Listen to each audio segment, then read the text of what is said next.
If your bestie looks like she's about to murder you over a silly argument, you're in a drama. Let's dive into tonight's epic showdown. Meet Delilah, Susan, and Patricia.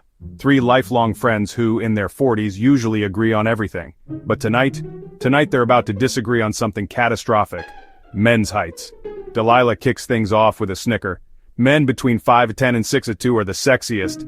Susan's eyes narrow, her confidence bubbling over. No, the perfect height is 6'1" to 6'4". The room gets tense.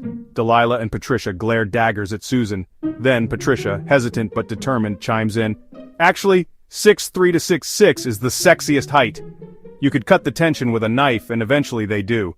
Their husbands' heights don't help. Delilah's husband fits Patricia's preference, Patricia's husband suits Delilah's, and Susan's secret boyfriend?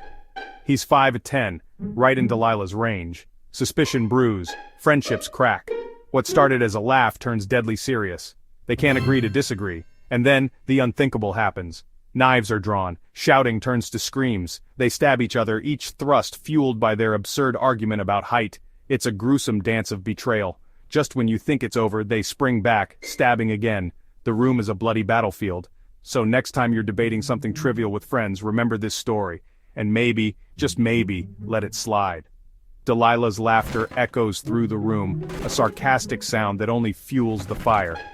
You can't be serious, Susan. She mocks, her voice dripping with disdain.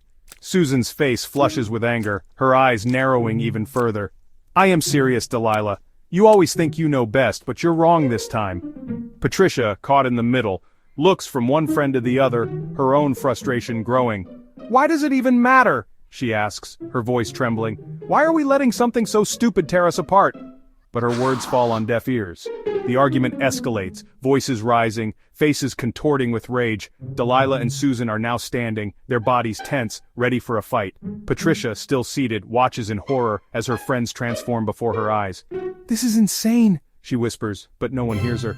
The room is filled with the sound of their shouting, each woman trying to outdo the other.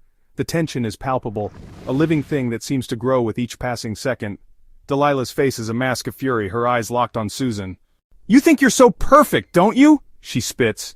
Susan's response is immediate, her voice a sharp retort. At least I'm not delusional like you. Patricia, feeling the weight of the situation, finally stands. Enough, she cries, but her voice is lost in the chaos. The argument has taken on a life of its own, a monster that none of them can control. Patricia's attempts to mediate are futile, her words drowned out by the escalating conflict. The friends, once so close, are now enemies, their bond shattered by something as trivial as a debate over height. The room feels smaller, the air thick with tension and unspoken words. Each woman is trapped in her own anger, unable to see the absurdity of the situation. As the argument reaches its peak, the unthinkable happens.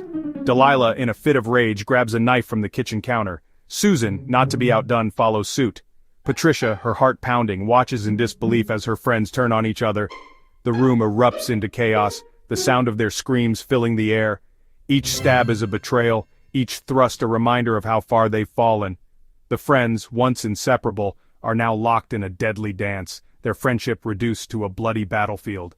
The aftermath is a scene of horror. Blood stains the floor, the walls, the very air they breathe. The friends, now enemies, lie in a heap, their bodies broken, their spirits shattered. The room, once filled with laughter and love, is now a silent witness to their downfall.